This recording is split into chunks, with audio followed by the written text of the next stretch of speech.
Iran Israel যুদ্ধ পরিস্থিতিতে মধ্যপ্রাচ্যের আকাশে অশান্তির আবহ। সূত্রের খবর, আমেরিকা ইসরায়েলের হামলায় দক্ষিণ ইরানের দুটি স্কুলের অন্তত 50 জন পড়ুয়ার মৃত্যু হয়েছে। সংবাদ সংস্থা সূত্রে খবর, মৃত্যু হয়েছে ইরানের প্রতিরক্ষা মন্ত্রী আমির নাসিরজাদার। আছড়ে পড়া ক্ষেপণাস্ত্র থেকে আগুন ধরে গিয়েছে দুবাইয়ের পাম জুমেইরা হোটেলে। সূত্রে খবর, খালি করে দেওয়া হয়েছে বুর্জ খলিফা।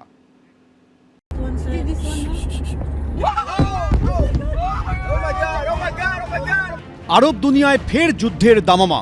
ইরান ইসরায়েল যুদ্ধে ফের কেঁপে উঠল মধ্যপ্রাচ্য। শনিবার ভোরের আলো ফোটার আগে বিস্ফোরণের শব্দে কেঁপে ওঠে ইরানের রাজধানী তেহরান। বেজে ওঠে সাইরেন। দেশের নাগরিকদের নিরাপদ স্থানে চলে যাওয়ার জন্য জারি করা হয় সরকারি সতর্কতা। তার কিছুক্ষণ পরই ইসরায়েল ঘোষণা করে সম্ভাব্য হুমকি নস্যাৎ করতেই তারা ইরানের বিরুদ্ধে প্রিএমটিভ বা আগাম হামলা চালিয়েছে। সংবাদ সংস্থা সূত্রে খবর, ইসরায়েলি হামলায় নিহত হয়েছেন ইরানের প্রতিরক্ষা মন্ত্রী আমির নাসিরজাদা। ইরানের সরকারি সংবাদ সংস্থা IRNA-কে উল্লেখ করে সংবাদ সংস্থা AP জানিয়েছে, দক্ষিণ ইরানের দুটি স্কুলে ইসরায়েল যুক্তরাষ্ট্রের হামলায় অন্তত 50 জন পড়ুয়ার মৃত্যু হয়েছে। সূত্রে খবর, মৃত্যু হয়েছে ইরানের প্রতিরক্ষা মন্ত্রী আমির নাসিরজাদা এবং রেভলিউশনারি গার্ডের কমান্ডার মোহাম্মদ পাকপুরের। টাইমস অফ ইসরায়েলের প্রতিবেদন অনুযায়ী ইরানে এই অভিযানের নাম দেওয়া হয়েছে লায়ন্স রোড। এই নাম রেখেছেন প্রধানমন্ত্রী নেতানিয়াহু। রয়টার্স সূত্রে খবর, ইসরায়েলের হামলার পরই তেহরান থেকে গোপন ডেরায় সরিয়ে নিয়ে যাওয়া হয় ইরানের সর্বোচ্চ নেতা আয়াতুল্লাহ আলী খামেনেইকে। আমেরিকার মদতে ইসরায়েলের বাহিনীর হামলার প্রাথমিক ধাক্কা কাটিয়ে ওঠার পরই পাল্টা জবাব দেয় তেহরান। ইসরায়েলের দিকে ছোড়া হয় একের পর এক ক্ষেপণাস্ত্র। সংযুক্ত আরব আমিরশাহী, কুয়েত, কাতার এবং বাহরিনে মার্কিন ঘাঁটি লক্ষ্য করেও হামলা করে ইরানি সেনা। রয়টার্স জানিয়েছে, দুবাইয়েও বিস্ফোরণের শব্দ শোনা গিয়েছে। ইরান হামলা চালায় দুবাইয়েও। আছড়ে পড়া ক্ষেপণাস্ত্র থেকে আগুন ধরে যায় পাম জুমেইরা হোটেলে। সূত্রে খবর, এই হামলার জেরে খালি করে দেওয়া হয় দুবাইয়ের বুর্জ খলিফা। বিস্ফোরণের শব্দ পাওয়া গিয়েছে কাতারের রাজধানী দোহাতেও। কোথাও কোথাও দেখা যাচ্ছে ইরানের যে প্রক্সিগুলো আছে, যেগুলোকে আমরা হেজবোল্লাহ বলি, তো এই প্রক্সিগুলো ইরানের হামাস, হেজবোল্লাহ, হুতি, তো এরা কিন্তু চেষ্টা করছে ইরানের সাথে এই যুদ্ধে যোগদান দেওয়ার। ইসরায়েলের ওপর হামলা হচ্ছে এখন, এবং ইসরায়েলও আঘাত করেছে, এবং এখন আস্তে আস্তে অনেকগুলো দেশ জড়িয়ে গেছে এটাতে। তো আমেরিকা যে প্রস্তুতি নিয়ে এসছে, যে বিশাল জাহাজ, বিশাল যুদ্ধের সরঞ্জাম নিয়ে তারা এগিয়ে এসছে এখানে, আমার মনে হচ্ছে তারা একটা হেস্তনেস্ত দেখতে চায়, এবং ইরানের নিউক্লিয়ার রিসার্চ ফ্যাসিলিটিগুলোকে সম্পূর্ণভাবে ধ্বংস না করে আমেরিকা ফিরবে না। এই পরিস্থিতিতে উদ্বেগ প্রকাশ করেছে ভারতের বিদেশ মন্ত্রক। বিদেশমন্ত্রী S জয়শঙ্কর ইসরায়েল ও ইরানের বিদেশমন্ত্রীদের সঙ্গে কথা বলেছেন। এক্স হ্যান্ডেলে লোকসভার বিরোধী দলনেতা ও কংগ্রেস সাংসদ রাহুল গান্ধী লিখেছেন, আমেরিকা, ইসরায়েল এবং ইরানের মধ্যে যুদ্ধ পরিস্থিতি অত্যন্ত উদ্বেগজনক। মধ্যপ্রাচ্যে থাকা ভারতীয় নাগরিকদের সুরক্ষিত রাখতে অবিলম্বে এবং সক্রিয় পদক্ষেপ গ্রহণের জন্য ভারত সরকারের কাছে আবেদন জানাচ্ছি। চাবাহার পোর্টে আমাদের অনেক নিবেশ আছে, সেই চাবাহার পোর্টটা এখনো বানচাল হয়ে রয়েছে, মানে কোনো কাজ করছে না। এইবারও বাজেটে আমি দেখলাম চাবাহার পোর্টের জন্য কোনো বাজেট অ্যালোকেশন করেনি। এখন এই চাবাহার পোর্টটা যদি আমাদের কাজে না লাগে, আমাদের একটা লোকসান হবে। আর ইরানের থেকে ভারতের বন্ধুত্ব ভালো, তেল সামগ্রী সংগ্রহ করে, এবং ভারতবর্ষের শিয়া সম্প্রদায় খুব ভালোভাবে সম্মানের সাথে আছে, এইটাই ইরানের পছন্দ। ইরানের সামরিক অভিযানে আমেরিকার যে হাত রয়েছে তা স্বীকার করে নিয়েছেন আমেরিকার প্রেসিডেন্ট ডোনাল্ড ট্রাম্প। ইরানে হামলা শুরুর পরপরই হোয়াইট হাউস থেকে তিনি বলেন, একটি জঙ্গি রাষ্ট্রের হাতে কোনোভাবেই পরমাণু অস্ত্র থাকতে পারে না।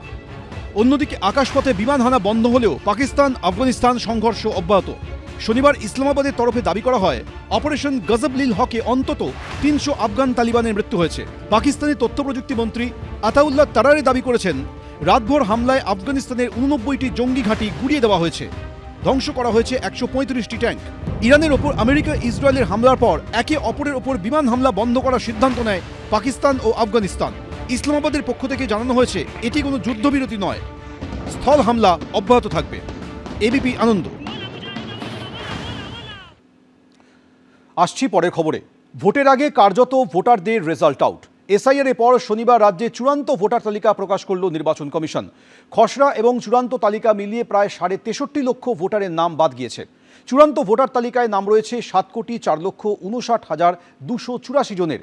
এর মধ্যেই রয়েছে লজিক্যাল ডিসক্রিপেন্সির তালিকায় থাকা 60 লক্ষের বেশি ভোটারের নাম। পশ্চিমবঙ্গের রাজনীতিতে এ যেন সুপার স্যাটারডে। ভোট পরীক্ষার আগে বেরোলো SIR এর রেজাল্ট। 116 দিনের অপেক্ষার অবসান।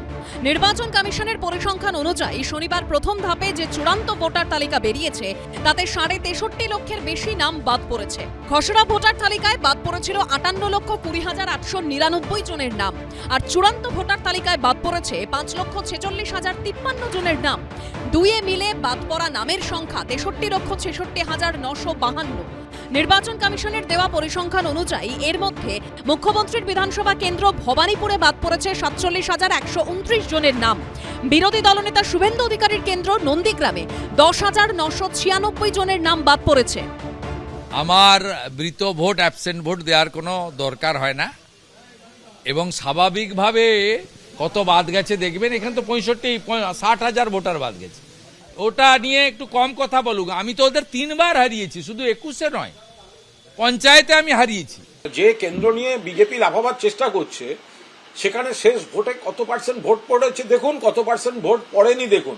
এই যে পার্সেন্টেজ ভোটটা পড়েনি তার সঙ্গে বাদটা মেলান, তাহলে দেখবেন আপনাদের মনের যে প্রশ্ন আর বিজেপির হাঁকডাক ওগুলো সব জল হয়ে যাবে। নির্বাচন কমিশনের দেওয়া তথ্য অনুযায়ী 2025 সালের 27 অক্টোবর অর্থাৎ এসআইআর শুরুর আগে পশ্চিমবঙ্গে ভোটার সংখ্যা ছিল 7,66,37,529। 16ই ডিসেম্বর প্রকাশিত খসড়া তালিকায় নাম ছিল 7,08,16,630 জনের, আর শনিবার প্রথম ধাপে প্রকাশিত চূড়ান্ত ভোটার তালিকায় নাম রয়েছে 7,04,59,284 জনের। ড্রাফট রোল পাবলিকেশন করেছিলাম এএসডিডি বাদ দিয়ে। ওই সময় আমাদের ছিল 7,08,00,000 প্রায় ছিল। আজকে আছে আপনার 7,04,00,000 আছে, তো প্রায় 3,75,000 যেটা আছে ওটা নাম কেটেছে। এটা নাম কেটেছে, এটা যে ড্রাফট রোল থেকে কেটেছে, তারপরে হতে পারে এর থেকে বেশি কেটেছে। এসআইআর এর চূড়ান্ত ভোটার তালিকায় 63.5 লক্ষের বেশি নাম বাদ পড়েছে, আর লজিক্যাল ডিসক্রিপেন্সির তালিকায় থাকা 60,06,675 জনের নাম এখনো বিচারাধীন। অর্থাৎ সব মিলিয়ে 1 কোটি ভোটারের ভোটাধিকার আপাতত প্রশ্নের মুখে। লজিক্যাল ডিসক্রিপেন্সির আওতায় থাকা 60 লক্ষের বেশি ভোটারের নথি যাচাই করছেন জুডিশিয়াল অফিসাররা। নির্বাচন কমিশন জানিয়েছে সেই নথি যাচাইয়ের পর যেমন যেমন নিষ্পত্তি হবে তেমন ভাবে উপযুক্ত নামগুলি ঘোষণা করে দেওয়া হবে। আর চূড়ান্ত তালিকায় যাদের নাম ডিলিটেড তারা কি করতে পারেন? যারা ডিলিট অলরেডি হয়ে গেছে 5 লাখ থেকে বেশি, ওরা আপিল করতে পারবে। They can do a appeal to the DO, they can do appeal to the CO. ঠিক আছে, এডুকেশন ছাড়া যে এডুকেশন যেটা আছে ওটা জুডিশিয়াল প্রসেস আছে। শনিবার নির্বাচন কমিশন যে তালিকা প্রকাশ করেছে সেই অনুযায়ী ফর্ম 6 এবং ফর্ম 6A পূরণ করে নতুন নাম উঠেছে 1,82,036 জনের। ফর্ম 8 পূরণ করায় আরও 6,671 জনের নাম ভোটার তালিকায় যুক্ত হয়েছে। অন্যদিকে ফর্ম 7 এর মাধ্যমে বাদ গেছে 5,46,053 জনের। রুমা পাল, এবিপি আনন্দ। মুখ্যমন্ত্রীর কেন্দ্র ভবানীপুরে চূড়ান্ত তালিকায় বাদ পড়েছে 2,342 জনের নাম। আগে খসড়া তালিকায় বাদ পড়েছিল 44,787 জনের নাম, অর্থাৎ ভবানীপুর কেন্দ্রে বাদ পড়েছে মোট 47,129 জনের নাম। অন্যদিকে শুভেন্দু অধিকারী কেন্দ্র নন্দীগ্রামে মোট 10,996 জনের নাম বাদ গিয়েছে। এসআইআর অপেক্ষার অবসান। এসআইআর এর পর শনিবার প্রথম ধাপে পশ্চিমবঙ্গের চূড়ান্ত ভোটার তালিকা প্রকাশ করল নির্বাচন কমিশন।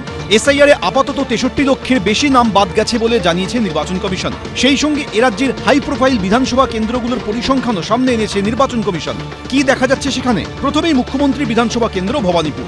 নির্বাচন কমিশনের শনিবারের পরিসংখ্যান অনুযায়ী চূড়ান্ত তালিকায় ভবানীপুর কেন্দ্রে বাদ পড়েছে 2,342 জনের নাম। এর আগে খসড়া তালিকায় ভবানীপুর কেন্দ্রে নাম বাদ পড়েছিল 44,787 জনের, অর্থাৎ ভবানীপুর কেন্দ্রে বাদ পড়েছে মোট 47,129 জনের নাম। এই কেন্দ্রে বিবেচনাধীন ভোটারের সংখ্যা 14,154। 2021 সালের বিধানসভা ভোটে মুখ্যমন্ত্রীর জয়ের ব্যবধান ছিল 58,835। ওনাকে জেতানোর মতো ভোটার ভবানীপুরে নেই। এসআইআরে পরিষ্কার। এবার নজর রাখবো বিরোধী দলনেতা শুভেন্দু অধিকারীর বিধানসভা কেন্দ্র নন্দীগ্রামের দিকে। চূড়ান্ত তালিকায় নন্দীগ্রাম কেন্দ্রে বাদ পড়েছে 397 জনের নাম। খসড়া তালিকায় নন্দীগ্রাম কেন্দ্রে বাদ পড়েছিল 10,599 জনের নাম, অর্থাৎ নন্দীগ্রাম কেন্দ্রে মোট 10,996 জনের নাম বাদ গেছে। 2021 বিধানসভা ভোটে মমতা বন্দ্যোপাধ্যায়ের সঙ্গে শুভেন্দু অধিকারীর জয়ের ব্যবধান ছিল 1,956। নির্বাচন কমিশনের ইচ্ছায় হচ্ছে, ফলে নির্বাচন কমিশন গোটাটা বিজেপির ইচ্ছায়, তারা কর্তার ইচ্ছায় কর্ম। ফলে নন্দীগ্রামের ক্ষেত্রে যে ইনস্ট্রাকশন সেটা অন্য জায়গার ক্ষেত্রে সেই ইনস্ট্রাকশনটা হচ্ছে না। ফলে নন্দীগ্রামে অন্যরকম দেখা যাচ্ছে, ওখানে বিজেপি যেটা করলে সুবিধা নির্বাচন কমিশন ওখানে সেটা করছে। এবার কলকাতা বন্দর পুর ও নগর উন্নয়ন মন্ত্রী ফিরহাদ হাকিমের বিধানসভা কেন্দ্র। চূড়ান্ত তালিকায় এখানে 1083 জনের নাম বাদ গেছে। এর আগে খসড়া তালিকায় এখানে 63,730 জনের নাম বাদ গিয়েছিল। অর্থাৎ কলকাতা বন্দর কেন্দ্রে মোট নাম বাদ গেছে 64,813 জনের। ওরা যতই ফন্দি করুক, অমিত শাহ যতই মুর্শিদাবাদের মানুষকে ভয় পাক, যতই ওরা আমাদের বাঙালির ভোটার কাটুক, বাংলাকে কাটতে পারবে না। অ্যাডজুডিকেশনের মধ্যে দিয়েই আমরা ভারতীয় আমরা প্রমাণ করব এবং আমি আদালতকে বিশ্বাস করি। তৃণমূল বিধায়ক নয়না বন্দ্যোপাধ্যায়ের কেন্দ্র চৌরঙ্গি। এখানে চূড়ান্ত ভোটার তালিকায় 2,748 জনের নাম ডিলিটেড। আগে খসড়া তালিকায় এই কেন্দ্রে 74,553 জনের নাম বাদ গিয়েছিল। অর্থাৎ মোট বাদ গেছে 77,301। প্রথম দফায় 58 লাখ, তারপরে অ্যাবসেন্ট ইত্যাদি মিলে প্রায় 5-6 লক্ষ, এই করে 63-64 লক্ষ তো বাদ গেছে, বাকি 65 লক্ষ বিবেচনায় গেছে। আমার কাছে অফ দ্য রেকর্ড একটা তথ্য আছে, কিন্তু সেটা আমি বলছি না। এবার বালিগঞ্জ। চূড়ান্ত তালিকায় বালিগঞ্জে বাদ গেছে 510 জনের নাম। খসড়া তালিকায় এই কেন্দ্রে 65,170 জনের নাম বাদ গিয়েছিল। অর্থাৎ মোট বাদ যাওয়া ভোটারের সংখ্যা 65,680। রুমা পাল, বিটন চক্রবর্তী, শিবাশিস মৌলিক, এবিপি আনন্দ। এবিপি আনন্দ, এগিয়ে থাকে, এগিয়ে রাখে।